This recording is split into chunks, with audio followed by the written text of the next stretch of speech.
ہمیں حکم یہ دیا گیا ہے کہ گناہ چھوٹے ہوں یا بڑے ہوں ہم نہیں کریں گے۔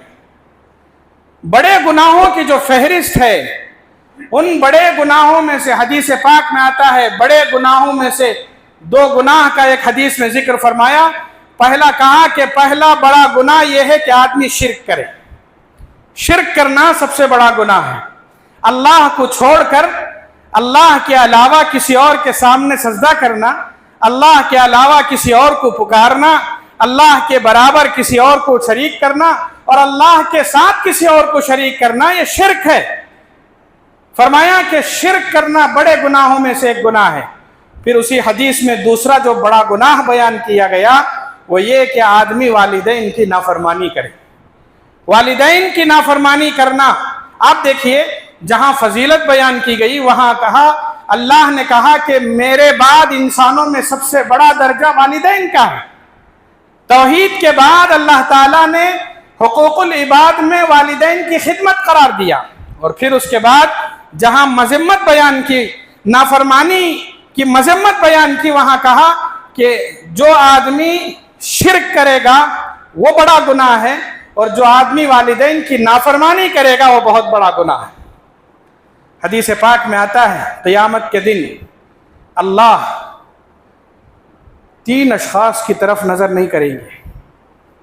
3 اشخاص ایسے ہیں جن کو اللہ نہیں دیکھیں گے، حالانکہ قیامت کے دن ہمیں سب سے زیادہ جس نظر رحمت کی ضرورت ہوگی وہ اللہ ہی کی ہوگی۔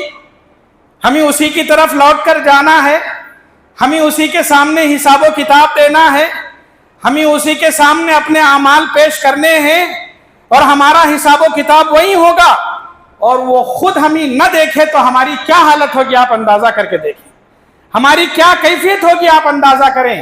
حدیث پاک میں آتا 3 اشخاص ایسے ہیں جن کو اللہ تعالیٰ نظر رحمت، جن کی طرف اللہ نظر رحمت اور نظر کرم نہیں فرمائیں گے۔ ان میں سے پہلا وہ شخص جو والدین کا نافرمان ہوگا، جس نے زندگی میں دنیا میں والدین کو دکھ پہنچایا ہوگا، تکلیف پہنچائی ہوگی، ان کا خیال نہیں کیا ہوگا، ان کے دیکھ بھال نہیں کی ہوگی، ان پر پیسہ خرچ نہیں کیا ہوگا، محبت کے 2 بول ان کے ساتھ نہیں بولے ہوں گے، ان کے ساتھ تھوڑی دیر بیٹھ کر ان کے ساتھ محبت کے الفاظ نہیں بولے ہوں گے، ان کی ضرورتوں کی تکمیل نہیں کی ہوگی۔ فرمایا کہ ایسا نافرمان شخص جب اللہ کے پاس آئے گا اللہ اس کی طرف نہیں دیکھیں گے۔ دوسرا وہ شخص جو ہمیشہ شراب کے نشے میں رہتا ہے۔ شراب ایک مرتبہ پینا بھی گناہ ہے۔ ایک ایسا شخص بھی ہوتا ہے جو ہمیشہ شراب کے نشے میں دھت رہتا ہے، اللہ نہیں دیکھیں گے اسے، جسے دنیا میں اچھے اور برے کی تمیز ہی نہیں تھی، جسے دنیا میں اللہ نے ہوش و حواس دینے کے باوجود وہ حواس باختہ تھا، جسے اللہ عقل سلیم عطا کرنے کے باوجود وہ اپنے عقل پر پردہ ڈالے ہوا تھا، ایسے شخص جب اللہ کے پاس آئیں گے اللہ نہیں دیکھیں گے اسے۔ تیسرا وہ شخص جو احسان کرتا ہے کسی پر۔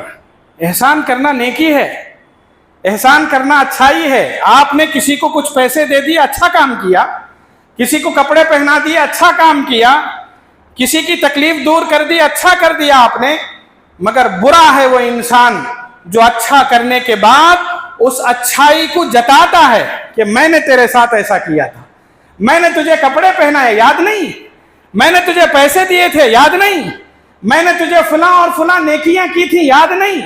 آدمی احسان کرے پھر بھول جائے، کبھی اسے بول کر نہ بتائے۔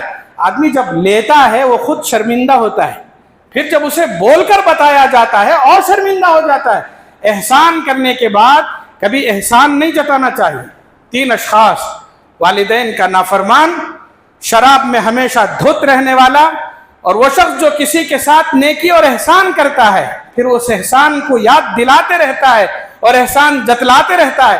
اللہ کے پاس ایسا شخص قابل قبول نہیں ہے، قابل قدر نہیں ہے، اور اللہ کے پاس جب جائے گا اللہ اسے نہیں دیکھیں گے۔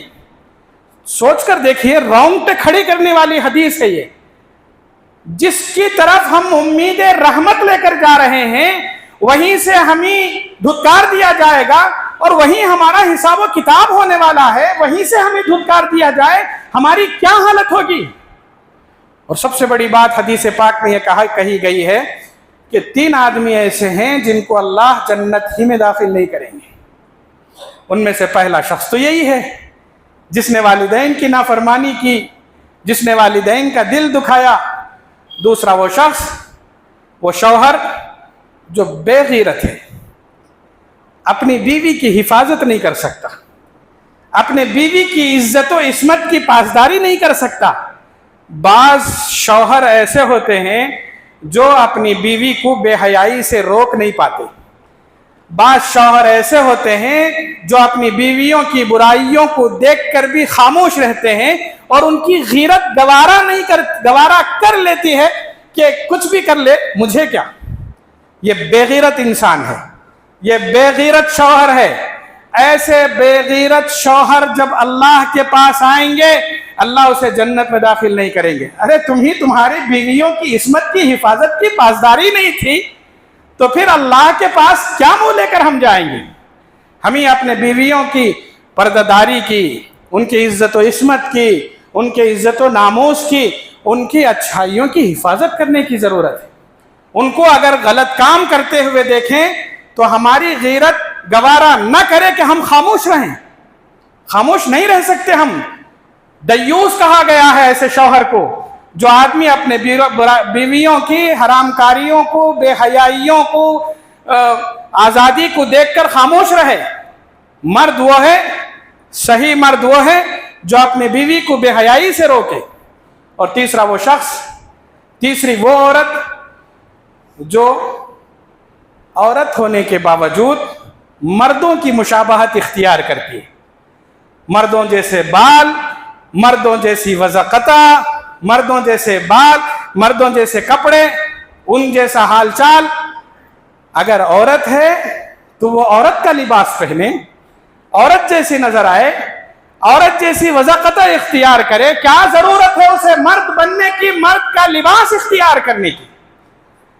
نافرمان اولاد, بے غیرت شوہر اور ایسی عورت جو مردوں کی مشابہت اختیار کرے, جنت میں اللہ داخلہ نہیں دیں گے.